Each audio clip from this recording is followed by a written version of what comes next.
ನಮಸ್ಕಾರ ವೀಕ್ಷಕರೇ, ಅಮೃತ ಸಿಂಚನ ಕಾರ್ಯಕ್ರಮದ ಈ ಸಂಚಿಕೆಗೆ ನಿಮ್ಮೆಲ್ಲರಿಗೂ ಸ್ವಾಗತ. ನಿಮ್ಮೆಲ್ಲರಿಗೂ ಗೊತ್ತಿರೋ ಹಾಗೆ ನಮ್ಮ ಈ ಹಿಂದಿನ ಸರಣಿ ಸಂಚಿಕೆಯಲ್ಲಿ ರಾಜಯೋಗದ ಸಕಾರಾತ್ಮಕ ಪ್ರಭಾವಗಳ ಬಗ್ಗೆ ಚರ್ಚೆ ಮಾಡ್ತಾ ಇದ್ವಿ. ಅದರಲ್ಲೂ ಸಹ ಆತ್ಮಪ್ರಜ್ಞೆಯ ಬಗ್ಗೆ ಹಿಂದಿನ ಸಂಚಿಕೆಯಲ್ಲಿ ನೋಡ್ತಾ ಇದ್ವಿ. ಅದರಲ್ಲೂ ಸಹ ವಿಶೇಷವಾಗಿ ನಮ್ಮ ಮನಸ್ಸಿನಲ್ಲಿ ಒಳ್ಳೆಯ ಮತ್ತು ಕೆಟ್ಟ ಗುಣಗಳಲ್ಲಿ ನಾವು ಯಾವುದಕ್ಕೆ ಸಪೋರ್ಟ್ ಕೊಡ್ತೀವೋ ಅದೇ ನಮ್ಮಲ್ಲಿ ಬೆಳೀತಾ ಹೋಗುತ್ತೆ. ಬನ್ನಿ ಈ ವಿಚಾರವಾಗಿ ಇವತ್ತಿನ ಸಂಚಿಕೆಯಲ್ಲಿ ಹೆಚ್ಚಿನ ಮಾಹಿತಿಯನ್ನು ತಿಳ್ಕೊಳ್ಳುವಂಥ ಪ್ರಯತ್ನ ಮಾಡೋಣ. ಇದ್ರ ಬಗ್ಗೆ ಹೆಚ್ಚಿನ ಮಾಹಿತಿಯನ್ನು ತಿಳಿಸ್ಕೊಡೋದಕ್ಕೆ ನಮ್ಮ ಜೊತೆ ರಾಜಯೋಗಿ ರಂಗನಾಥ್ ಅವರು ಬಂದಿದ್ದಾರೆ. ಬನ್ನಿ ಅವ್ರನ್ನ ಈ ಕಾರ್ಯಕ್ರಮಕ್ಕೆ ಸ್ವಾಗತ ಮಾಡೋಣ. ಅಣ್ಣವ್ರೆ, ನಿಮಗೆ ಈ ಕಾರ್ಯಕ್ರಮಕ್ಕೆ ಸ್ವಾಗತ. ಧನ್ಯವಾದಗಳು.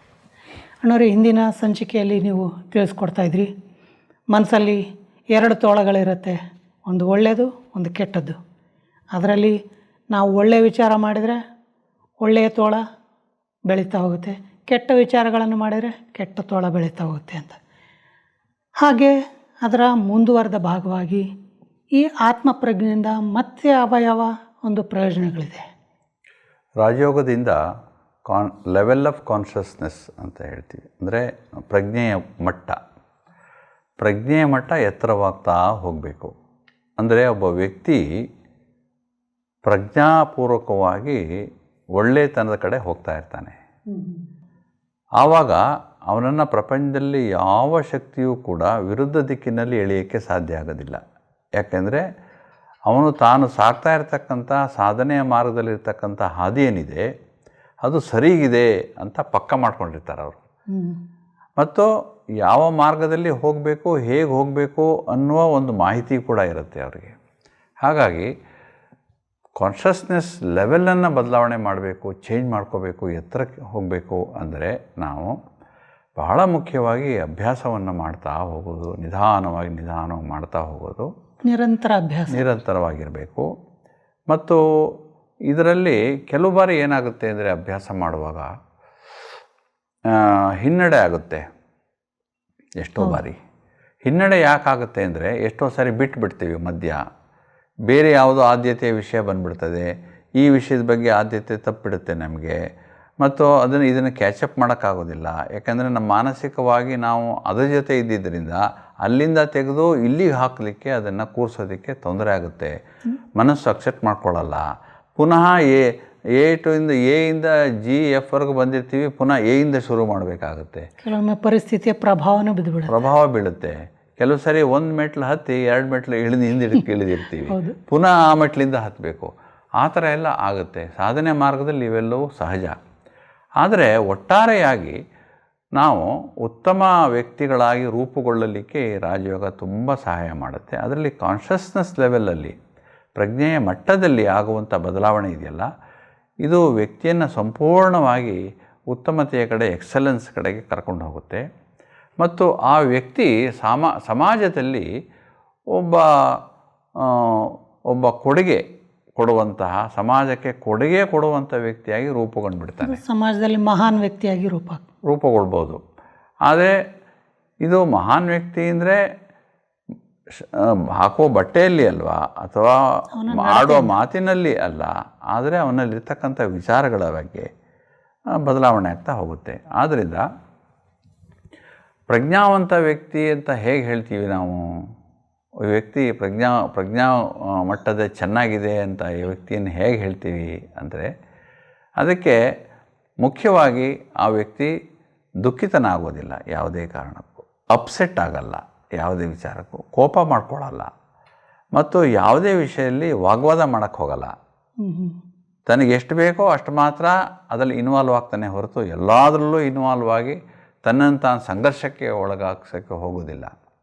ಅದಕ್ಕಾಗಿ ನನಗೆ ಆಗಿರುವಂತಹ ನೋವಿರ್ಬೋದು, ಅಥವಾ ನನಗೆ ಶಾರೀರಿಕವಾಗಿ ಆಗಿರುವಂಥ ನೋವನ್ನು ದೂರ ಮಾಡ್ಕೋಬೇಕಾದ್ರೆ ಈ ವಿಂಗಡಣೆ ಇದೆಯಲ್ಲ, ನಾನು ಬೇರೆ ಶರೀರ ಬೇರೆ, ನಾನು ಅಂದರೆ ಆತ್ಮ, ನನ್ನದು ಅಂದರೆ ಶರೀರ, ಎರಡೇ ಇರೋದು, ನಾನು ಮತ್ತು ನನ್ನದು ಎರಡೇ ಇರೋದು, ನಾನು ಆತ್ಮ, ನನ್ನದು ಶರೀರ. ಈ ಶರೀರಕ್ಕೆ ಆಗುವುದೆಲ್ಲವೂ ಕೂಡ ಆತ್ಮದ ಮೂಲಕನೇ ಅನುಭವಿಸೋದೆಲ್ಲವೂ ಕೂಡ. ಆದರೆ ಆತ್ಮಕ್ಕೆ ಒಂದು ಹೊರವರ್ತುಲವನ್ನು ನಾವು ಕ್ರಿಯೇಟ್ ಮಾಡಿಬಿಡ್ಬೋದು. ಯಾವುದರಿಂದ ನನ್ನಲ್ಲಿರುವ ಜ್ಞಾನ ಮತ್ತು ಪ್ರಜ್ಞಾ ಮಟ್ಟದಿಂದ ಶರೀರದಲ್ಲಿ ಆಗ್ತಾ ಇರ್ತಕ್ಕಂಥ ಬದಲಾವಣೆಗಳು ಮನಸ್ಸಿಗೆ ತಟ್ಟದ ಹಾಗೆ ನಾನು ಇರಬಹುದು. ಇದು ಒಂದು ಆಯ್ಕೆ ಇದೆ ಅಂತ ನಾವು ಮನಗಾಣಬೇಕು ಮತ್ತು ಇದನ್ನು ಅಭ್ಯಾಸ ಮಾಡಬೇಕು. ಇದು ಯಾರಿಗೆ ಸಾಧ್ಯ ಆಗುತ್ತೆ ಅಂದರೆ, ಯಾರು ತಮ್ಮ ಶರೀರದಿಂದ ತಮ್ಮನ್ನು ಡಿಟ್ಯಾಚ್ ಮಾಡೋಕ್ಕಾಗುತ್ತೆ, ಆತ್ಮವನ್ನು ನಾನು ಡಿಟ್ಯಾಚ್ ಆಗಿದ್ದೀನಿ, ನಾನೇ ಬೇರೆ ಶರೀರನೇ ಬೇರೆ ಅಂತ ಒಳಗಡೆ ಫೀಲಿಂಗ್ ಆಗ್ತಾ ಇದೆ. ಆ ಫೀಲಿಂಗು ನನಗೆ ಹೇಳ್ತಾ ಇದೆ, ನಾನು ಬೆಳಕು, ಒಳಗಡೆ ಇರುವಂಥ ಆತ್ಮ, ಇದು ನನ್ನ ಶರೀರ. ನನ್ನ ಸುತ್ತ ಏನಿದೆ ಟೋಟಲ್ ಸೈಲೆನ್ಸ್ ಇದೆ. ಶರೀರದಲ್ಲಿ ಬೇರೆ ಬೇರೆ ಆ್ಯಕ್ಟಿವಿಟಿ ನಡೀತಾ ಇದೆ, ಆದರೆ ನನ್ನ ಸುತ್ತ ಸೈಲೆನ್ಸ್ ಇದೆ.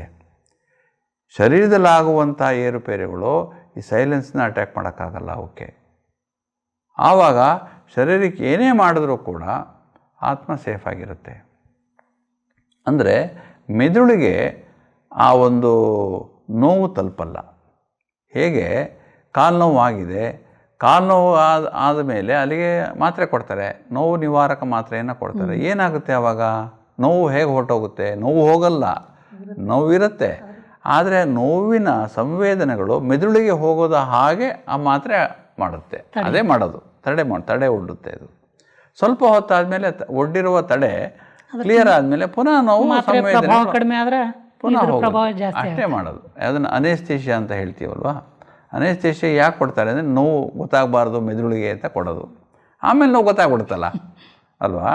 ಅನೇಸ್ಥೇಷಿಯಾ ಯಾವಾಗಲೂ ತೊಗೊಂಡೇ ಕೂತ್ಕೊಳ್ಳೋಕ್ಕಾಗಲ್ವ. ಆದರೆ ನಾವು ಆತ್ಮಕ್ಕೆ ಅನೇಸ್ಥೇಷಿಯಾ ತೊಗೊಳ್ಬೋದು ಜ್ಞಾನದ ಆಧಾರದಿಂದ. ಇದು ಶರೀರಕ್ಕೆ ಆಗಿರುವಂಥ ನೋವು. ಇದು ಬಂದಿರೋಕ್ಕೆ ಬೇಕಾದಷ್ಟು ಕಾರಣ ಇರ್ಬೋದು ಆಪರೇಷನ್ ಆಗೋದಕ್ಕೆ. ಆದ್ದರಿಂದ ಯಾಕೆ, ಏನು, ಹೇಗೆ, ಯಾವಾಗ, ಎಷ್ಟು, ಇವೆಲ್ಲ ಸುಮ್ಮನೆ ಆಲೋಚನೆ ಮಾಡೋದ್ರಿಂದ ಏನೂ ಪ್ರಯೋಜನವಿಲ್ಲ. ಆಗೋಗಿದೆ. ಇವಾಗ ತುಂಬ ಜನ ಏನು ಮಾಡ್ತಾರೆ, ಆಗೋದ್ಮೇಲೆ ಅದ್ಯಾಕಾಯಿತು ಅಂತ ಕೇಳ್ತಾರೆ. ಹೋಗಿದ್ದಾನೆ ಮಗ ಅಲ್ಲಿ ಮೋಟ್ರ್ ಬೈಕ್ ತೊಗೊಂಡು, ಆ್ಯಕ್ಸಿಡೆಂಟ್ ಆಗೋಗಿದೆ, ಬಿದ್ದೋಗ್ಬಿಟ್ಟಿದ್ದಾನೆ, ಕಾಲು ಮುರ್ಕೊಂಬಂದ ಮನೆಗೆ. ಅಲ್ಯಾಕೆ ಹೋಗೋಕ್ಕೋದು ನೀನು? ನಾನು ಹೇಳಲಿಲ್ವ ಈ ಕಡೆಯಿಂದ ಹೋಗು ಅಂತ? ಅಲ್ಯಾಕೆ ಅಲ್ಲಿ ಹೋಗಿ ಆಪ್ರೇಷನ್ ಇದಾಗ್ಬಿಟ್ಟು ಆಗೋಗಿ ಕಾಲು ಮುರ್ಕೊಂಡು ಬಂದಿದ್ದಾನೆ, ಅಲ್ಯಾಕೆ ಹೋಗು ನೀನಂದರೆ ಏನು ಪ್ರಶ್ನೆ ಇದು ಅಲ್ವಾ? ನಾವೆಲ್ಲ ಆಗಿ ಹೋದ ಮೇಲೆ ಅದ್ಯಾಕೆ ಹಂಗೆ ಮಾಡೋಕ್ಕೋದ್ರಿ, ಇದ್ಯಾಕೆ ಹಿಂಗಾಯಿತು ಅಂತ ಕೇಳೋದೇ ಜಾಸ್ತಿ ನಾವು. ಅದರ ಅವಶ್ಯಕತೆ ಇಲ್ಲ. ವಾಸ್ತವಿಕವಾಗಿ ಘಟನೆ ನಡೆದೋಗಿದೆ. ನಡೆದು ಹೋದ ಘಟನೆ ಮೇಲೆ ನಾವು ಅದನ್ನು ಪ್ರಶ್ನೆಗಳು ಹಾಕಿ ಅದಕ್ಕೆ ಕೊಯ್ದು ಒಳಗಡೆ ಏನೇನಿದೆ ಅಂತ ನೋಡೋವಂಥ ಅವಶ್ಯಕತೆ ಏನಿಲ್ಲ ಅಲ್ವಾ.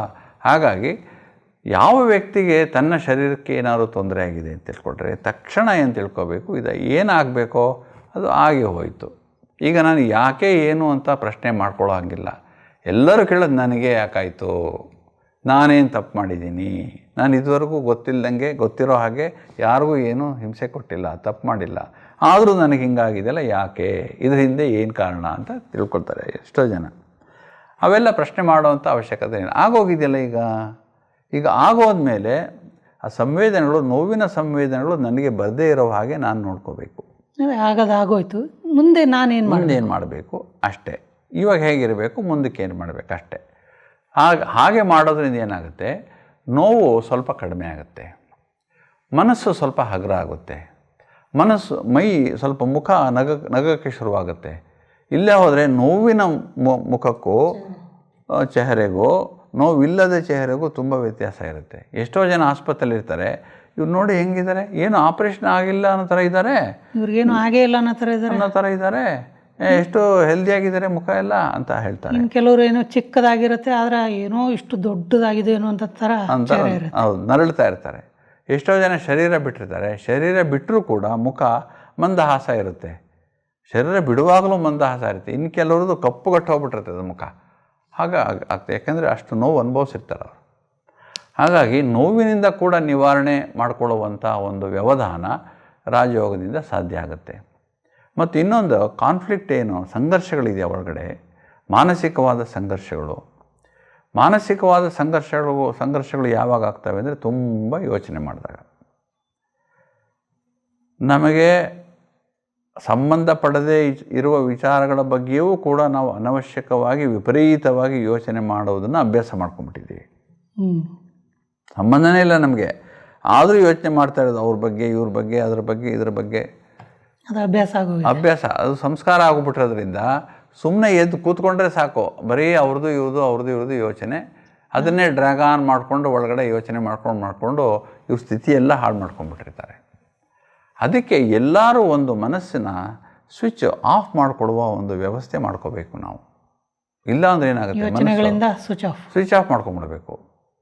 ಇಲ್ಲವಾದರೆ ಏನಾಗುತ್ತೆ, ಇದೊಂದು ಬಹಳ ಕೆಟ್ಟ ಅಭ್ಯಾಸ, ತುಂಬ ಯೋಚನೆ ಮಾಡೋದು. ಇತ್ತೀಚಿನ ದಿನಗಳಲ್ಲಿ ಅದೊಂದು ರೋಗ ಅಂತ ಪರಿಗಣಿಸಿದ್ದಾರೆ. ತುಂಬ ಆಲೋಚನೆ ಮಾಡೋದು ರೋಗದ ಲಕ್ಷಣ ಅಂತ ತೀರ್ಮಾನ ಮಾಡಿದ್ದಾರೆ. ನಾವು ಮಾಡಿಲ್ಲ, ಡಾಕ್ಟರ್ಗಳು, ವೈದ್ಯರುಗಳು ಮಾಡಿದ್ದಾರೆ. ಆದ್ದರಿಂದ ಆ ರೋಗಕ್ಕೆ ನಾವು ಯಾಕೆ ಈಡಾಗಬೇಕು? ಅವಶ್ಯಕತೆ ಏನಿದೆ? ಅದು ಮನಸ್ಸಿನ ಸ್ವಿಚ್ಚನ್ನು ಆಫ್ ಮಾಡುವಂಥ ಬಗೆ. ಅದು ಹೇಗೆ ಸ್ವಿಚ್ ಆಫ್ ಮಾಡಬೇಕು ಅಂದರೆ, ನನ್ನ ಮನಸ್ಸು ಪೂರ್ಣ ನಿರ್ಮಲ ಆಗಿಬಿಟ್ಟು ಯಾವುದು ಬೇಕೋ ಅದನ್ನು ಮಾತ್ರ ಮಾಡುವಂಥದ್ದು ಅಭ್ಯಾಸ ಮಾಡ್ಕೋಬೇಕು. ಇದರಲ್ಲಿ 3 ಭಾಗ ಇದೆ. ಒಂದು ಆಂತರಿಕವಾದ ಶಕ್ತಿಯನ್ನು ಉಪಯೋಗಿಸೋದು, 2ನೇದು ಜ್ಞಾನವನ್ನು ಉಪಯೋಗಿಸೋದು, 3ನೇದು ಗುಣಗಳನ್ನು ಉಪಯೋಗಿಸೋದು. ಆಂತರಿಕ ಶಕ್ತಿ ಅಂದರೆ ಮಾನಸಿಕ ಶಕ್ತಿಗಳಿರ್ತಾವಲ್ಲ, ಉದಾಹರಣೆಗೆ ಸಹನೆ ಅಂತ ಹೇಳ್ತೀವಿ, ಅಥವಾ ಸಹಕಾರ ಕೊಡುವಂಥ ಶಕ್ತಿ ಅಂತ ಹೇಳ್ತೀವಿ. ಹಾಗೆ ಬೇಕಾದ ಶಕ್ತಿಗಳಿವೆ. ಮಾನಸಿಕವಾದ ಶಕ್ತಿ, ಪರಿಸ್ಥಿತಿಗಳನ್ನು ಎದುರಿಸುವ ಶಕ್ತಿ ಇದೆ, ಹೀಗೆಲ್ಲ ಶಕ್ತಿಗಳಿವೆಯಲ್ಲ. ಹಾಗೆ ಒಂದು ಶಕ್ತಿ ಏನಂದರೆ ನನ್ನ ಸಂಕ್ಷಿಪ್ತ ಮಾಡಿಕೊಳ್ಳುವಂಥ ಶಕ್ತಿ. ಈಗ ಕರ್ಮೇಂದ್ರಿಯಗಳು ಎಲ್ಲವೂ ಕೂಡ ಹೊರಗಡೆ ಚಾಚ್ಕೊಂಡಿರ್ತವೆ, ವಿಶೇಷತಃ ಕಣ್ಣು ಮತ್ತು ಕಿವಿ. ಕಣ್ಣು ಕಿವಿ ಹೇಗೆ ಚಾಚ್ಕೊಂಡಿರ್ತವೆ ಅಂದರೆ, ಎಲ್ಲ ಕಡೆಯಿಂದ ಬಂದಿರುವಂಥ ಮಾಹಿತಿಯನ್ನು ಪ್ರೋಸೆಸ್ ಮಾಡಿ ಒಳಗಡೆ ಹಾಕೊಂಬಿಡೋದು, ಆಮೇಲೆ ಅದನ್ನು ವಿಚಾರ ಮಾಡಿ ಮೆಲುಕು ಹಾಕ್ತಾ ಇರೋದು. ಆ ದೃಶ್ಯಗಳನ್ನು, ಆಡಿಯೋ ಇರ್ಬೋದು, ವಿಡಿಯೋ ಇರ್ಬೋದು, ಇಮೇಜಸ್ ಇರ್ಬೋದು, ಅಥವಾ ಯಾವುದೇ ಇರ್ಬೋದು, ಅದನ್ನು ನೋಡ್ತಾ, ಕೇಳ್ತಾ, ಆಲಿಸ್ತಾ ಅದರಲ್ಲೇ ಟೈಮ್ ಕಳೆದೋಗ್ಬಿಡೋದು. ಆದರೆ ಈ ಸಂಕ್ಷಿಪ್ತ ಮಾಡಿಕೊಳ್ಳೋ ಶಕ್ತಿ ಯಾರು ಅಭ್ಯಾಸ ಮಾಡಿರ್ತಾರಲ್ಲ, ಅವರು ಹೊರಚಾಚಿಕೊಂಡಿರುವಂತಹ ಈ ಇಂದ್ರಿಯಗಳನ್ನು ಒಳಮುಖ ಮಾಡ್ಕೊಳ್ತಾರೆ. ಅಂದರೆ ನಿರ್ಲಿಪ್ತ ಮಾಡ್ಕೊಂಬಿಡೋದು. ಕಣ್ಣು ನೋಡ್ತಾ ಇದೆ, ನೋಡ್ತಾ ಇಲ್ಲ, ಕಿವಿ ಕೇಳ್ತಾ ಇದೆ, ಕೇಳ್ತಾ ಇಲ್ಲ. ಅಂದರೆ ನಾನು ಹೊರ ಜಗತ್ತಿನಿಂದ ಒಳ ಜಗತ್ತಿನ ಕಡೆ ಪ್ರಯಾಣ ಮಾಡಿದ್ದೀನಿ. ಒಂದು. 2ನೇದು, ನನ್ನ ಮನಸ್ಸನ್ನೂ ಕೂಡ ಒಳಮುಖ ಮಾಡ್ಕೊಂಬಿಡ್ಬೇಕು, ಅಂತರ್ಮುಖಿಯಾಗಿಬಿಡ್ಬೇಕು. ಮುಖ ಒಳಗಡೆ ಹೊರಟೋಗ್ಬಿಡ್ಬೇಕು, ಮನಸ್ಸಿನ ಮುಖ. ಏನು ಮಾಡಬೇಕು ಒಳಗಡೆ ಅಂದರೆ, ನನ್ನ ಇಂದ್ರಿಯಗಳು ಮತ್ತು ನನ್ನ ಮುಖ ಎಲ್ಲವೂ ಕೂಡ ಒಗ್ಗೂಡಿಸಿ ಆತ್ಮದಲ್ಲಿ ನಾನು ಕೇಂದ್ರೀಕೃತ ಮಾಡಬೇಕು. ಒಳಗಡೆ ನನ್ನ ಮೆದುಳಲ್ಲಿ ಕೂತಿದ್ದೀನಲ್ಲ ನಾನು, ಆತ್ಮದ ಕಡೆ ಕೇಂದ್ರೀಕೃತ ಮಾಡಬೇಕು. ಇದು ಶಕ್ತಿ ಉಪಯೋಗಿಸುವಂಥದ್ದು. ನೆಕ್ಸ್ಟು ಜ್ಞಾನ ಉಪಯೋಗಿಸೋದು. ಜ್ಞಾನ ಉಪಯೋಗಿಸೋದೇನು ಅಂದರೆ, ನಾನು ಆತ್ಮ ಅಲ್ವಾ, ನಾನು ಆತ್ಮನಲ್ಲಿ ಮನಸ್ಸು, ಬುದ್ಧಿ, ಸಂಸ್ಕಾರ ಇದೆ. ನಾನು ಒಂದು ಹೊಳೆಯುವ ನಕ್ಷತ್ರ ಆಗಿದ್ದೀನಿ. ನನ್ನನ್ನು ನಾನು ನೋಡ್ಕೋತಾ ಇದ್ದೀನಲ್ಲ, ಒಳಗಡೆ ನಾನು ಹೊಳಿತಾ ಇದ್ದೀನಿ, ನನ್ನ ನಕ್ಷತ್ರ. ಇದು ಜ್ಞಾನ. 3ನೇದು ಗುಣ. ನಾನು ಎಂಥ ಆತ್ಮ ಆಗಿದ್ದೇನೆ ಅಂದರೆ, ನಾನು ಅತ್ಯಂತ ಶುದ್ಧವಾದ ಆತ್ಮನಾಗಿದ್ದೇನೆ. ನಾನು ಭಾಳ ಶಾಂತವಾದಂಥ ಆತ್ಮನಾಗಿದ್ದೇನೆ. ಇದನ್ನು ಅನುಭವ ಮಾಡೋದು. ಹೇಗೆ ಬಾಯಲ್ಲಿ ಪೆಪ್ಪರ್ಮೆಂಟ್ ಹಾಕ್ಕೊಂಡು ಚೀಪಿದ್ರೆ ಪೆಪ್ಪರ್ಮೆಂಟ್ದೇ ರುಚಿ ಹೇಗೆ ಬರುತ್ತಲ್ಲ, ಹಾಗೆ ಶುದ್ಧತೆಯ ರುಚಿ, ಶಾಂತಿಯ ರುಚಿ, ಹೀಗೆ ಒಂದೊಂದೇ ಗುಣಗಳನ್ನು ಮನಸ್ಸಿನಲ್ಲಿ ಅಭ್ಯಾಸ ಮಾಡ್ತಾ ಹೊರಗಡೆ ಇರುವಂಥ ಎಲ್ಲ ವಿದ್ಯಮಾನಗಳು ಒಳಗಡೆ ತಗಲದೇ ಇಲ್ಲ. ನನ್ನ ಪಾಡಿಗೆ ನಾನು ಏಕಾಂತವಾಗಿ ಕುಳಿತುಕೊಂಡಿದ್ದೀನಿ, ನನ್ನ ಬಗ್ಗೆ ನಾನು ಆಲೋಚನೆ ಮಾಡ್ತಾಯಿದ್ದೀನಿ, ನನ್ನ ಅನುಭವದಲ್ಲಿ ನಾನು ತಲ್ಲೀನನಾಗೋಗಿದ್ದೀನಿ. ಅವಾಗೇನಾಗುತ್ತೆ, ಮನಸ್ಸಿನಿರ್ತಕ್ಕಂಥ ಸಂಘರ್ಷಗಳು ಕಡಿಮೆ ಆಗ್ತಾ ಹೋಗುತ್ತೆ, ಆಲೋಚನೆಗಳ ಸಂಖ್ಯೆಗಳು ಕಡಿಮೆ ಆಗ್ತಾ ಹೋಗುತ್ತೆ. ನಾನು ಒಂದು ಆಲೋಚನೆ ಕೊಟ್ಟಿದ್ದೀನಿ. ಏನು ಆಲೋಚನೆ ಕೊಟ್ಟಿದ್ದೀನಿ? ನಾನು ಶಾಂತವಾಗಿರ್ತಕ್ಕಂಥ ಆತ್ಮ ಆಲೋಚನೆ ಕೊಟ್ಬಿಟ್ಟಿದ್ದೀನಿ. ನಾನು ಆ ಆಲೋಚನೆಯಲ್ಲೇ ಗಿರಿಕೆ ಹೊಡಿತಾ ಇರಬೇಕು ಮನಸ್ಸು, ಆ ಕಡೆ ಹೋಗಬಾರ್ದು, ಅದನ್ನು ಬಿಟ್ಟು ಬೇರೆ ಯೋಚನೆಗಳು ಬರಬಾರ್ದು. ಅದನ್ನು ನಿಧಾನವಾಗಿ ಮಾಡ್ಕೋಬೇಕು. ನಾನು ಶಾಂತವಾಗಿದ್ದೇನೆ ಅಂತ ಆ ಶಾಂತಿಯನ್ನು ಅನುಭವ ಮಾಡಬೇಕು. ನಾನು ಅನ್ನೋದನ್ನು ಕೂಡ ಅನುಭವ ಮಾಡಬೇಕು. ನಾನು ಆತ್ಮ, ಶರೀರ ಅಲ್ಲ. ನಾನು ಒಳಗಡೆ ಕೂತ್ಕೊಂಡಿದ್ದೀನಿ, ಬ್ರೈಟ್ ಸ್ಟಾರ್ ಆಗಿದ್ದೀನಿ. ನನ್ನನ್ನು ನೋಡ್ಕೊಳ್ಳೋದು ಮತ್ತು ಗುಣದ ಅಭ್ಯಾಸ ಮಾಡುವುದು. ಹೀಗೆ ಶಕ್ತಿ, ಜ್ಞಾನ ಮತ್ತು ಗುಣ ಇವುಗಳಿಂದ ಹೊರ ಪ್ರಪಂಚದಿಂದ ನನ್ನನ್ನು ನಾನು ಹಿಂತೆಗೆದು ಒಳಗಡೆಯ ಪ್ರಪಂಚಕ್ಕೆ ನಾನು ಹೋದಾಗ ಸಂಘರ್ಷಗಳು ಕಡಿಮೆ ಆಗಿಬಿಡ್ತವೆ. ಎಷ್ಟೋ ವ್ಯಕ್ತಿಗಳಿಗೆ ಪ್ರಾಬ್ಲಮ್ಸ್ ಇರ್ತವೆ, ಎಲ್ಲರಿಗೂ ಇದ್ದೇ ಇರುತ್ತೆ. ಜೀವನ ಅಂದಮೇಲೆ ಕೆಲವರಿಗೆ ಜಾಸ್ತಿ ಇರ್ತವೆ. ಮನೇಲಿ ಪ್ರಾಬ್ಲಮ್ಮು, ಮಕ್ಕಳ ಪ್ರಾಬ್ಲಮ್ಮು, ಪತ್ನಿ ಪ್ರಾಬ್ಲಮ್ಮು, ತಂದೆ ತಾಯಿ ಪ್ರಾಬ್ಲಮ್ಮು, ಆಫೀಸಲ್ಲಿ ಪ್ರಾಬ್ಲಮ್ಮು, ತಂದೆ ಶರೀರದ ಪ್ರಾಬ್ಲಮ್ಮು, ಬೇಕಾದಷ್ಟು ಪ್ರಾಬ್ಲಮ್ ಇರುತ್ತೆ. ಜೊತೆಗೆ ಒತ್ತಡನೂ ಇರುತ್ತೆ. ಅದರಿಂದ ನಾವು ವಿಮುಖರಾಗೋದು ಹೇಗೆ ಅಂದರೆ ಇದೊಂದು ದಾರಿ ಇದೆ. ನಾವು ಸಮಸ್ಯೆನೆಲ್ಲೂ ಓಡಿಸಿಲ್ಲ. ಸಮಸ್ಯೆಗಳಿವೆ, ತೊಂದರೆಗಳಿವೆ, ಸಂಕಷ್ಟಗಳಿವೆ. ಆದರೆ ನನ್ನನ್ನು ನಾನು ಅದರಿಂದ ವಿಮುಖನಾಗಿ ಒಳಗಡೆ ಕೂತ್ಕೋಬೇಕು ಸ್ವಲ್ಪ ಹೊತ್ತಾದರೂ. ಆವಾಗ ಅದರೆಲ್ಲದರಿಂದ ಸಪ್ರೇಟ್ ಆಗಬೇಕು. ಈಗ ತುಂಬ ಒತ್ತಡ ಆದರೆ ಏನು ಮಾಡ್ತಾರೆ, ಒಂದು ವಾರ ರಜೆ ಹಾಕ್ಬಿಟ್ಟು ಹೋಗೋಣ ಬನ್ನಿಯಪ್ಪ ನಂದಿ ಬೆಟ್ಟಕ್ಕೋ ಊಟಿಗೆಲ್ಲ ಹೋಗ್ಬಿಡೋಣ, ಸಾಕಾಗೋಗಿದೆ ನನಗೆ ಅಂತ. ಅಂದರೆ ಏನು, ಸಮಸ್ಯೆಯಿಂದ ಸ್ವಲ್ಪ ದೂರ ಹೋದರೆ ಸಮಸ್ಯೆ ನನಗೆ ತೊಂದರೆ ಕೊಡಲ್ಲ ಅಂತ. ಅಲ್ಲೋಗಿ ಸಮಸ್ಯೆ ಬಗ್ಗೆನೇ ಯೋಚನೆ ಮಾಡ್ತಿರ್ತಾರೆ, ಫಿಸಿಕಲಿ ದೂರ ಹೋಗಿರ್ತಾರೆ, ಮೆಂಟಲಿ ಅಲ್ಲೇ ಇರ್ತಾರೆ. ಹಾಗಾಗಿ ಅದೇನು ಪ್ರಯೋಜನ ಆಗಲ್ಲ. ಆದರೆ ಇರುವಂಥ ಜಾಗದಲ್ಲೇ ನನ್ನನ್ನು ನಾನು ವಿಡ್ರಾ ಮಾಡ್ಕೊಳ್ಳೋದು, ಇದು ಪವರ್ ಟು ವಿಡ್ರಾ. ಇದು ವಿಡ್ರಾ ಮಾಡಿಕೊಂಡು ನಾನು ಜ್ಞಾನ ಮತ್ತು ಗುಣವನ್ನು ಅಭ್ಯಾಸ ಮಾಡೋದ್ರಿಂದ ಎಷ್ಟು ಹೊತ್ತು ಬೇಕಾದರೂ ನಾನು ಒಳಗಡೆ ಗುಹೆ, ಇದು ಆಂತರಿಕವಾದ ಗುಹೆಯಲ್ಲಿ ಕುಳಿತು ನಾನು ತಪಸ್ಸು ಮಾಡಬಹುದು. ಇದರಿಂದ ನನಗೆ ಶಕ್ತಿನೂ ಜಾಸ್ತಿ ಆಗುತ್ತೆ, ಆರೋಗ್ಯನೂ ಇಂಪ್ರೂವ್ಮೆಂಟ್ ಆಗುತ್ತೆ, ಮತ್ತು ಇರುವ ಸಮಸ್ಯೆಗಳನ್ನು ಹೇಗೆ ಎದುರಿಸಬೇಕು ಅನ್ನುವ ಅನೇಕ ವಿಚಾರಗಳು ಬರ್ತವೆ ಮನಸ್ಸಿಗೆ. ಪ್ರಾಪರ್ ಡಿಸಿಷನ್ಸ್ ಸಿಗುತ್ತೆ, ಕರೆಕ್ಟಾಗಿ ಬರುತ್ತೆ. ಇದು ಯಾಕೆ ಹಿಂಗೆ ಬಂತು ನನಗೆ, ಒಂದು ಕ್ಷಣದಲ್ಲಿ, ಯಾವುದೋ ಒಂದು ಕ್ಷಣದಲ್ಲಿ ಹಿಂಗೆ ಮಾಡೋದು ಸರಿಯಾಗ್ಬಿಡುತ್ತೆ ಅಂತ ಫ್ಲ್ಯಾಶ್ ಆಗಿಬಿಡುತ್ತೆ. ಎಷ್ಟೋ ಜನರಿಗೆ ನಿದ್ದೆ ಮಾಡುವಾಗ, ಎಷ್ಟೋ ಜನರಿಗೆ ಕನಸಿನಲ್ಲಿ, ಎಷ್ಟೋ ಜನರಿಗೆ ಎಲ್ಲೋ ಕೂತಿರ್ಬೇಕಾದ್ರೆ, ಯಾರ ಜೊತೆಗೂ ಮಾತಾಡ್ತಿರ್ಬೇಕಾದ್ರೆ ಫ್ಲ್ಯಾಶ್ ಆಗಿಬಿಡುತ್ತೆ. ದೊಡ್ಡ ದೊಡ್ಡ ಐಡಿಯಾಗಳು ಬಂದ್ಬಿಡುತ್ತೆ. ಅದಕ್ಕೆ ಇವೆಲ್ಲವೂ ನಾವು ಆಲೋಚನೆ ಮಾಡಿದಾಗ ನಿಧಾನವಾಗಿ ರಾಜಯೋಗದಿಂದ ಇದು ರಾಜಯೋಗದ ಅಭ್ಯಾಸ, ಇದು ಪವರ್ ಟು ವಿಡ್ರಾ. ಈ ರಾಜಯೋಗದ ಅಭ್ಯಾಸವನ್ನು ಈ ಥರ ಬೇಕಾದಷ್ಟು ಶಕ್ತಿಗಳಿವೆ, ಆಂತರಿಕವಾದ ಶಕ್ತಿಗಳು. ಒಂದೊಂದೇ ಉಪಯೋಗಿಸ್ಕೋಬೋದು ನಾವು ಸಮಯ ಸಂದರ್ಭ ಬೇಕಾದ ಹಾಗೆ. ಈಗ ಸಹನಾ ಶಕ್ತಿ ಅಂತಿದೆ. ಸಹನಾ ಶಕ್ತಿ ಅಂದರೆ ನಾನು ಎಂಥ ಸಂದರ್ಭದಲ್ಲೂ ಕೂಡ ನನ್ನ ಸಹನೆಯನ್ನು ಕಳ್ಕೊಳ್ಳದೇ ಇರುವಂಥ ಶಕ್ತಿ. ಹಾಗೆ ಅಭ್ಯಾಸ ಮಾಡ್ತಾ ಇರಬೇಕಾದ್ರೆ ರಾಜಯೋಗದಿಂದ ನನಗೆ ಮಾನಸಿಕವಾದ ಸಂಘರ್ಷದಿಂದ ದೂರ ಆಗೋದು, ಮನಸ್ಸನ್ನು ಸ್ವಿಚ್ಚನ್ನು ಸ್ವಲ್ಪ ಹೊತ್ತಾರ ಆಫ್ ಮಾಡ್ಕೊಳ್ಳೋದು, ಇದು ಸಾಧ್ಯ ಆಗುತ್ತೆ. ಇದರಿಂದ ಏನಾಗುತ್ತೆ, ವ್ಯಕ್ತಿ ನಿಧಾನವಾಗಿ ಪರಿಪೂರ್ಣತೆಯ ಕಡೆಗೆ ಹೋಗ್ತಾನೆ. ಅಂದರೆ ಎಲ್ಲ ಸಮಸ್ಯೆಗಳಿವೆ, ಎಲ್ಲ ಸಂಘರ್ಷಗಳಿವೆ, ಆದರೂ ಕೂಡ ವ್ಯಕ್ತಿ ನಗ್ತಾ ಇರ್ತಾನೆ, ಸಮಸ್ಯೆಗಳನ್ನು ಎದುರಿಸ್ತಾನೆ, ಸಂಘರ್ಷಗಳು ಪರಿಪೂರ್ಣವಾಗಿ ತೆಗೆದುಹಾಕ್ಬಿಡ್ತಾನೆ. ಒಳಗಡೆ ಸಂತೋಷವಾಗಿರಲಿಕ್ಕೆ ಸಾಧ್ಯವಾಗುತ್ತೆ. ಇದು ಸಾಧ್ಯ ಇದೆ. ಇದಕ್ಕೆ ನಾವು ಬೇರೆ ಏನು ಮಾಡಬೇಕಾಗಿಲ್ಲ. ಎಷ್ಟೋ ಜನ ತಿಳ್ಕೊಳ್ತಾರೆ, ಹೋಗ್ಬಿಟ್ಟು ಎಲ್ಲರೂ ಗುಹೆಯಲ್ಲಿ ಕೂತ್ಕೋಬೇಕೋ ಏನು ಅಂತ ತಿಳ್ಕೊಳ್ತಾರೆ. ಅವಶ್ಯಕತೆ ಇಲ್ಲ. ಇರೋ ಜಾಗದಲ್ಲೇ ಮನೆಯಲ್ಲೇ ಮಾಡ್ಬೋದು. ಇದನ್ನ ಎಲ್ಲರೂ ಅದೇ ಯೋಚನೆ ಮಾಡೋದು. ಆಧ್ಯಾತ್ಮಿಕತೆ ಅಂದರೆ ಎಲ್ಲದರಿಂದ ದೂರ ಆಗ್ಬಿಡ್ಬೇಕು. ಈಗ ಸಮಸ್ಯೆಯಿಂದ ವಿಮುಖನಾಗೋದು, ಸಮಸ್ಯೆಯಿಂದ ಓಡೋಗೋದಲ್ಲ, ಸಮಸ್ಯೆಯನ್ನು ಎದುರಿಸೋಕ್ಕೆ ಶಕ್ತಿ ಬೇಕಲ್ಲ. ಆ ಶಕ್ತಿ ಎಲ್ಲಿದೆ? ಒಳಗಡೆ ಇದೆ ನನ್ನಲ್ಲಿ. ಆ ಶಕ್ತಿಯನ್ನು ಹೊರ ತೆಗೆದು ಅದನ್ನು ಉಪಯೋಗಿಸುವ ಬಗೆ ಇದು. ಆಗ ಸಮಸ್ಯೆಯಾಗಿ ಕಾಣಲ್ಲ, ಅದೊಂದು ಯಶಸ್ಸಿನ ಮೆಟ್ಲಾಗಿ ಕಂಡುಬಿಡುತ್ತೆ. ಎಷ್ಟೋ ಬಾರಿ ಅಂಥ ಸಮಯದಲ್ಲಿ ಸಮಸ್ಯೆ ಕೂಡ ಚಿಕ್ಕದಾಗಿ ಕಾಣುತ್ತೆ. ಯಾವಾಗ ನಾವು ಅದ್ರ ಬಗ್ಗೆನೇ ಯೋಚನೆ ಮಾಡ್ತಾ ಇರ್ತೀವಿ, ಚಿಕ್ಕ ಸಮಸ್ಯೆನೂ ದೊಡ್ಡದಾಗಿ ಕಾಣಿಸುತ್ತೆ. ಬರ್ತಾ ದೊಡ್ಡದೇ ಆಗ್ಬಿಡುತ್ತೆ. ಅದು ಎಷ್ಟು ದೊಡ್ಡದಾಗ್ಬಿಡುತ್ತೆ ಅಂದರೆ ನಾನು ತುಂಬ ಕೊಬ್ಜನ ಆಗೋಗ್ಬಿಡ್ತೀನಿ ಅದ್ರ ಮುಂದೆ, ಆ ಥರ ಕಾಣುತ್ತೆ. ಹಾಗಾಗಿ ಇದೊಂದು ರಾಜಯೋಗ ನಮಗೆ ಕೊಡುವಂಥ ಕೊಡುಗೆ ಇದು. ಇದನ್ನು ಯಾರು ಅಭ್ಯಾಸ ಮಾಡ್ತಾರಲ್ಲ, ಜೀವನದಲ್ಲಿ ನಿಜವಾಗಲೂ ಸಂತೋಷವನ್ನು ಅನುಭವಿಸೋಕ್ಕೆ ಎಷ್ಟೇ ಸಮಸ್ಯೆಗಳು ಬರಲಿ, ಶಾರೀರಿಕವಾಗಿರಲಿ, ಹೊರಗಡೆದಿರಲಿ, ಸಂಬಂಧಗಳಲ್ಲಿ ಏನೇ ಇರಲಿ, ಇದನ್ನು ನಾವು ಮಾಡ್ಕೊಳ್ಳೋಕ್ಕೆ ಖಂಡಿತ ಸಾಧ್ಯ ಇದೆ. ಆದ್ದರಿಂದ ಮನಸ್ಸಿನ ಸ್ವಿಚ್ ಆಫ್ ಮಾಡೋದಕ್ಕೆ ಇದೊಂದು ಬಗೆ ಇದೆ. ಇನ್ನೊಂದು ಬಗೆ ಇದೆ, ಮನಸ್ಸಿನಲ್ಲಿ ಹುಟ್ಟುವಂಥ ಸಂಕಲ್ಪಗಳು ಅಸಂಖ್ಯಾತ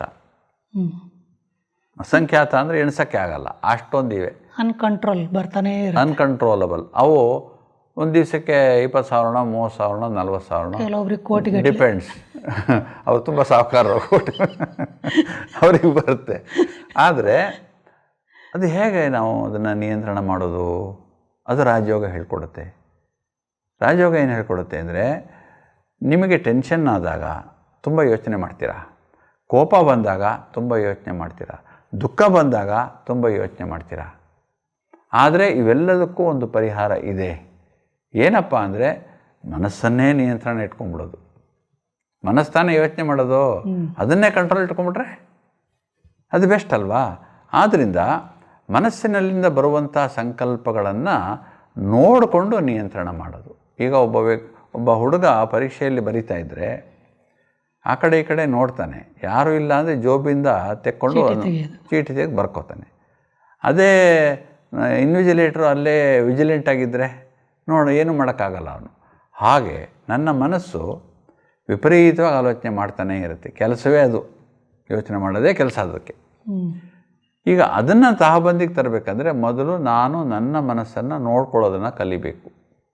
ಏನು ಮಾಡ್ತಾಯಿದ್ದೀನಿ ನಾನು ಒಳಗಡೆ, ನಾನು ಏನು ಮಾಡ್ತೀನಿ, ಬೇರೆಯವ್ರು ಕೇಳ್ತೀವಲ್ಲ ಏನು ಮಾಡ್ತಾಯಿದ್ದೀರಿ ನೀವು ಕೂತ್ಕೊಂಡು ಅಂತ ಕೇಳ್ತೀವಲ್ವ, ನಾನು ನನ್ನನ್ನೇ ಕೇಳ್ಕೋಬೇಕು, ಏನು ಮಾಡ್ತಾಯಿದ್ದೀರಿ ಕೂತ್ಕೊಂಡು ಒಳಗಡೆ ಅಂತ.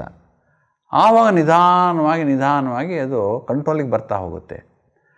ಆವಾಗ ನಾವು ಆ ಕಂಟ್ರೋಲ್ ಆಗಿರುವುದನ್ನು ನಾವು ನಿಧಾನವಾಗಿ ತಹಬಂದಿಗೆ ತಗೊಂಬರ್ಬೋದು.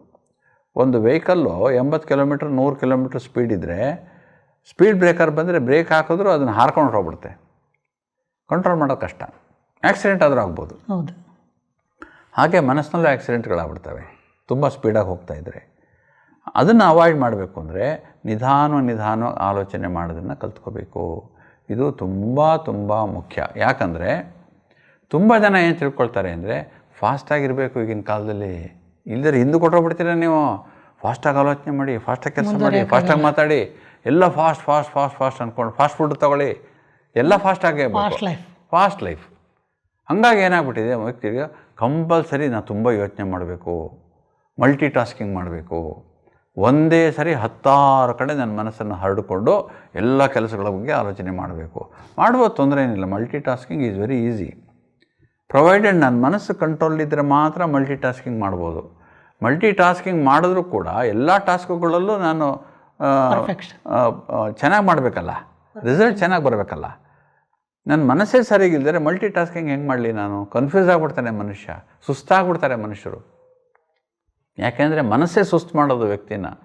ಮೇಲೆ AC ಹಾಕಿರ್ತಾರೆ, ಪಕ್ಕದಲ್ಲಿ ಫ್ಯಾನು ಹಾಕೊಂಡಿರ್ತೀವಿ, ಆದರೂ ಬೇಗುತ್ತಾ ಇರ್ತೀವಿ. ಯಾಕೆಂದರೆ ಮನಸ್ಸು ಅಷ್ಟೊಂದು ವೇಗ ಮತ್ತು ಆವೇಗ ಎರಡೂ ತುಂಬ ಇರುತ್ತೆ.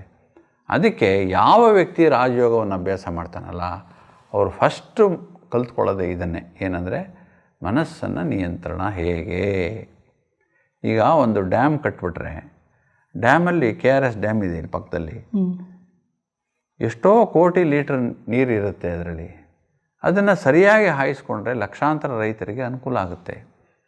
ಹಾಗೆ ನಮ್ಮ ಮನಸ್ಸಿನಲ್ಲಿ ಎಷ್ಟೊಂದು ಲಕ್ಷಾಂತರ ಥಾಟ್ಸ್ ಬರ್ತವೆ, ಆಲೋಚನೆಗಳು ಬರ್ತವೆ. ಅದನ್ನು ಸರಿಯಾಗಿ ವಿತರಣೆ ಮಾಡಿದ್ರೆ ನನಗೂ ಉಪಯೋಗ ಆಗುತ್ತೆ, ಬೇರೆಯವ್ರಿಗೂ ಉಪಯೋಗ ಆಗುತ್ತೆ. ಅದಕ್ಕಾಗಿ ಮೊದಲು ಮಾಡಬೇಕಾಗಿರ್ತಕ್ಕಂಥದ್ದು ನಾನು ನಿಧಾನವಾಗಿ ಆಲೋಚನೆ ಮಾಡೋದನ್ನು ಕಲಿಬೇಕು. ಕೆಲಸ ಫಾಸ್ಟಾಗಿ ಮಾಡಬೇಕು, ಆಲೋಚನೆ ನಿಧಾನವಾಗಿ ಮಾಡಬೇಕು. ಇದೊಂದು ಭಾಳ ಒಂದು ಟೆಕ್ನಿಕ್ಕು. ಇದು ಹೇಗೆ ಅಂದರೆ, ನಾನು ಫಾಸ್ಟಾಗಿ ನಡೀತಾ ನಿಧಾನವಾಗಿ ಆಲೋಚನೆ ಮಾಡ್ಬೋದಾ? ನಡೀತಾ ಇದ್ದೀನಿ ಭಾಳ ಫಾಸ್ಟಾಗಿ, ನಿಧಾನವಾಗಿ ಆಲೋಚನೆ ಮಾಡ್ಬೋದಾ? ಮಾಡ್ಬೋದು. ಯಾಕೆ ಮಾಡೋಕ್ಕಾಗಲ್ಲ? ಯಾಕಂದ್ರೆ ಫಾಸ್ಟಾಗಿ ನಡೀತಾ ಇರೋದು ಶರೀರ, ನನ್ನ ಮನಸ್ಸಲ್ಲ ಅಲ್ವಲ್ಲ? ಹಾಗೆ ಮಾತನಾಡುವಾಗ ಎಷ್ಟೊಂದು ಆಲೋಚನೆ ಬರ್ತದೆ. ಅವರಿಗೆ ಗೊತ್ತಿಲ್ಲದಾಗೆ ನಾನು ಅವ್ರ ಬಗ್ಗೆ ಎಷ್ಟು ಆಲೋಚನೆ ಮಾಡಿರ್ತೀನಿ ಅವ್ರ ಬಗ್ಗೆ. ಅದನ್ನು ಯಾಕೆ ಕಂಟ್ರೋಲ್ ಮಾಡಬಾರ್ದು? ಯಾವುದೋ 1-2 ಥಾಟ್ಸ್ ಮಾತ್ರ ಯಾಕೆ ಮಾಡ್ಕೋಬಾರ್ದು ನಾನು? ಹೀಗೆ ನಿಧಾನವಾಗಿ ಮಾಡಬೇಕು. ಇದರಲ್ಲಿ ಮನನ ಶಕ್ತಿ ಇದೆಯಲ್ಲ, ತುಂಬ ಕೆಲಸ ಕೊಡುತ್ತೆ. ಈ ಮನನ ಶಕ್ತಿ ಅಭ್ಯಾಸ ಮಾಡೋರಿಗೆ ಏಕಾಗ್ರತೆ ಜಾಸ್ತಿ. ಯಾಕೆಂದರೆ ಒಂದೇ ವಿಚಾರದಲ್ಲಿ ದೀರ್ಘವಾಗಿ ಆಳವಾಗಿ ವಿಚಾರ ಮಾಡಿ ಅದರಲ್ಲಿ ಬರುವಂಥ ಬೆಣ್ಣೆನೇ ತಗೊಂಡ್ಬಿಡ್ತಾರೆ ಅವರು. ಮನನದಿಂದ ಬರ್ತಕ್ಕಂಥದ್ದು. ಆದ್ದರಿಂದ ಏಕಾಗ್ರತೆಯನ್ನು ಅಭ್ಯಾಸ ಮಾಡಿದರೆ ಹೀಗೆ ನಾನು ನಿಮ್ಮ ಜೊತೆ ಮಾತಾಡ್ತಾ ಮಾನಸಿಕವಾಗಿ ಏಕಾಗ್ರ ಆಗಿರಲಿಕ್ಕೆ ಖಂಡಿತವಾಗಿ ಸಾಧ್ಯ ಇದೆ. ನಿಮ್ಮ ಜೊತೆ ಮಾತಾಡ್ತಾ ನಾನು ಕೇವಲ ಕೆಲವೇ ಸಂಕಲ್ಪಗಳನ್ನು ಮಾಡಲಿಕ್ಕೆ ಸಾಧ್ಯ ಇದೆ. ಮಾತುಗಳು ಫಾಸ್ಟಾಗಿ ಬರ್ಬೋದು, ಅದರ ಒಳಗಡೆ ಸಂಕಲ್ಪಗಳು ನಿಧಾನವಾಗಿ ನಡೀತಾ ಇವೆ. ಇದನ್ನು ಅಭ್ಯಾಸ ಮಾಡ್ಕೋಬೇಕು. ಇದು ಇನ್ನೂ ಒಂದು ಟೆಕ್ನಿಕ್ ಇದೆ.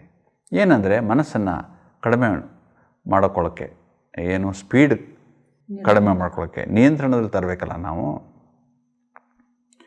ನಾವು ಮನಸ್ಸಿನ ಆಲೋಚನೆಗಳನ್ನು ಯಾವುದು ಜಾಸ್ತಿ ಮಾಡ್ತೀವಿ ಅಂದರೆ ಕಳೆದು ಹೋದ ಘಟನೆಗಳು ಅವೇ ಜಾಸ್ತಿ. ಅದರದ್ದು ನೆಕ್ಸ್ಟು ಮುಂದೆ ಬರುವಂಥದ್ರ ಬಗ್ಗೆ ಆಲೋಚನೆಗಳು. ಮೂರನೇದು ಈಗಿನ ಆಲೋಚನೆಗಳು. ಮನಃಶಾಸ್ತ್ರಜ್ಞರು ಏನು ಹೇಳ್ತಾರೆ ಅಂದರೆ ಪ್ರತಿಯೊಬ್ಬ ವ್ಯಕ್ತಿಯು ಜನರಲಿ ಆನ್ ಆನ್ ಆ್ಯಾವ್ರೇಜ್ 75% ಯಾವಾಗಲೂ ಭೂತಕಾಲದಲ್ಲೇ ಇರ್ತಾನಂತೆ. ಅದಕ್ಕೆ ಅದು ಭೂತ. ಇನ್ನು 15% ಮುಂದೆ ಬರುವಂಥದ್ದಕ್ಕೆ ಪ್ಲ್ಯಾನಿಂಗು ಅದು ಇದು ಮಾಡ್ಕೋತಾ ಇರ್ತಾರೆ. ಭವಿಷ್ಯದ ಬಗ್ಗೆ ಅಲ್ಲೇ ಇದ್ಬಿಡೋದು, ಭವಿಷ್ಯದಲ್ಲೇ ಇದ್ಬಿಡೋದು, ಏನೋ ಕನಸು ಕಾಣ್ತಾ ಅಲ್ಲೇ ಇದ್ಬಿಡೋದು, ಇಲ್ಲಿ ಗೊತ್ತಿಲ್ಲ. ಮತ್ತು ಪ್ರೆಸೆಂಟಲ್ಲಿ 10% ಮಾತ್ರ ಇರೋದಂತೆ. ಅದು ಉಲ್ಟಾ ಆಗಬೇಕು. ಮಿನಿಮಮ್ 75 to 80% ನಾವು ವರ್ತಮಾನದಲ್ಲಿ ಇರಬೇಕು. ಯಾಕೆ ವರ್ತಮಾನದಲ್ಲಿರಬೇಕು ಅಂದರೆ ಎಲ್ಲ ಘಟನೆಗಳು ನಡೆಯುವುದು ವರ್ತಮಾನದಲ್ಲಿಯೇ.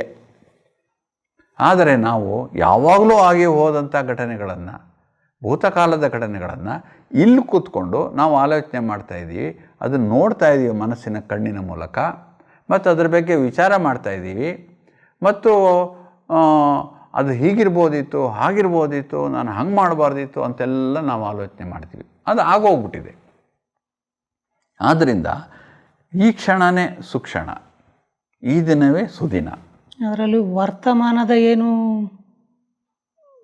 ಒಂದು ನಿರ್ಧಾರಗಳಿರುತ್ತೆ, ಅದು ನಮ್ಮ ಭವಿಷ್ಯವನ್ನು ನಿರ್ಧಾರ ಮಾಡುತ್ತಲ್ವಾ. ಸೊ ಯಾವ ವ್ಯಕ್ತಿ ವರ್ತಮಾನದಲ್ಲಿರ್ತಾನಲ್ಲ ಅವನು ಸುಖಿ ನಿಜವಾಗಿ. ಯಾಕಂದರೆ ವರ್ತಮಾನದಲ್ಲಿ ಇರುವಂಥವರು ನಿಧಾನವಾಗಿ ಆಲೋಚನೆಯನ್ನು ಮಾಡ್ತಾರೆ. ಯಾಕಂದರೆ ಮೇಜರ್ ಶೇರ್ ಒಂದು ಹಿಂದೆ ಭೂತಕಾಲದಿದೆಯಲ್ಲ ಅದೆಲ್ಲ ಹೊರಟೋಗ್ಬಿಡ್ತು. 75% ಒಂದು ಕಡಿಮೆ ಆಗೋಯ್ತು ಸಂಕಲ್ಪಗಳು. ಇನ್ನು ಭವಿಷ್ಯದ ಬಗ್ಗೆ ಹೇಳುವುದಾದರೆ ಪ್ಲ್ಯಾನಿಂಗ್ ಮಾಡೋಣ, ತೊಂದರೆ ಇಲ್ಲ. ಭೂತಕಾಲದಿಂದ ಪಾಠ ಕಲಿಯೋಣ, ಇತಿಹಾಸದಿಂದ ಪಾಠ ಕಲಿಯೋಣ, ಭವಿಷ್ಯದ ಬಗ್ಗೆ ಪ್ಲ್ಯಾನಿಂಗ್ ಮಾಡೋಣ. ಆದರೆ ಅಲ್ಲೇ ಇದ್ಬಿಡೋದಲ್ಲ, ಭೂತ ಮತ್ತು ಭವಿಷ್ಯದಲ್ಲೇ ಇರೋದಲ್ಲ. ನಾವು ಇರಬೇಕಾಗಿರೋದು ಇಲ್ಲಿ, ಎಲ್ಲವೂ ಘಟಿಸ್ತಾ ಇರೋದು ಈ ಕ್ಷಣದಲ್ಲಿ. ನಾವು ಇಲ್ಲಿ ಬಿಟ್ಟುಬಿಟ್ಟು ಅಲ್ಲೋಗಿ ಏನು ಮಾಡ್ತಾಯಿದ್ದೀವಿ ನಾವು, ಇದನ್ನು ನಾವು ಯೋಚನೆ ಮಾಡ್ಕೋಬೇಕು. ಇದು ಬಹಳ ಸೂಕ್ಷ್ಮವಾದ ಮತ್ತು ಬಹಳ ಶಕ್ತಿಶಾಲಿಯಾದಂಥ ಅಭ್ಯಾಸ, to be in the present. ಅಣ್ಣವ್ರೆ, ಈ ಮನಸ್ಸಿನ ವಿಚಾರಗಳ ಬಗ್ಗೆ ಬಹುಶಃ ನಾನು ಇದಕ್ಕಿಂತ ಮುಂಚೆ ಇಷ್ಟೊಂದು ವಿಚಾರಗಳನ್ನು ಕೇಳಿರಲಿಲ್ಲ, ತಿಳ್ಕೊಂಡಿರಲಿಲ್ಲ. ಭಾಳಷ್ಟು ವಿಚಾರಗಳನ್ನು ಸುಂದರವಾಗಿ ತಿಳಿಸ್ಕೊಟ್ರಿ. ಅದಕ್ಕಿಂತ ಹೆಚ್ಚಾಗಿ ನಿಮ್ಮ ಅಮೂಲ್ಯ ಸಮಯವನ್ನು ನಮ್ಮ ಕಾರ್ಯಕ್ರಮಕ್ಕೆ ಕೊಟ್ಟು ನಮ್ಮ ದರ್ಶಕರಿಗೆ ಅನೇಕ ಹೊಸ ವಿಷಯಗಳನ್ನು ತಿಳಿಸ್ಕೊಟ್ರಿ. ನಿಮಗೆ ಭಾಳ ಭಾಳ ಧನ್ಯವಾದಗಳು. ನೋಡಿದ್ರಲ್ಲ ವೀಕ್ಷಕರೇ, ಮನಸ್ಸಿನ ಹೇಗೆ ಇಟ್ಕೋಬೇಕು, ಅದರಿಂದ ನಮ್ಮ ಮನಸ್ಸಿಗಾಗುವಂಥ ಲಾಭಗಳೇನು ಅನ್ನೋದು, ಅದರಲ್ಲೂ ನಮ್ಮ ಆಲೋಚನೆಗಳ ಬಗ್ಗೆಯೂ ಸಹ ಭಾಳಷ್ಟು ವಿಷಯಗಳನ್ನು ಇಂದಿನ ಸಂಚಿಕೆಯಲ್ಲಿ ತಿಳ್ಕೊಂಡಿದ್ದೀವಿ. ಹೀಗೆ ನಮ್ಮ ಕಾರ್ಯಕ್ರಮವನ್ನು ವೀಕ್ಷಿಸ್ತಾರೆ. ಮತ್ತು ಮುಂದಿನ ಸಂಚಿಕೆಗಳಲ್ಲಿ ಇದರ ಬಗ್ಗೆ ಹೆಚ್ಚಿನ ವಿಚಾರಗಳನ್ನು ತಿಳ್ಕೊಳ್ಳೋಣ.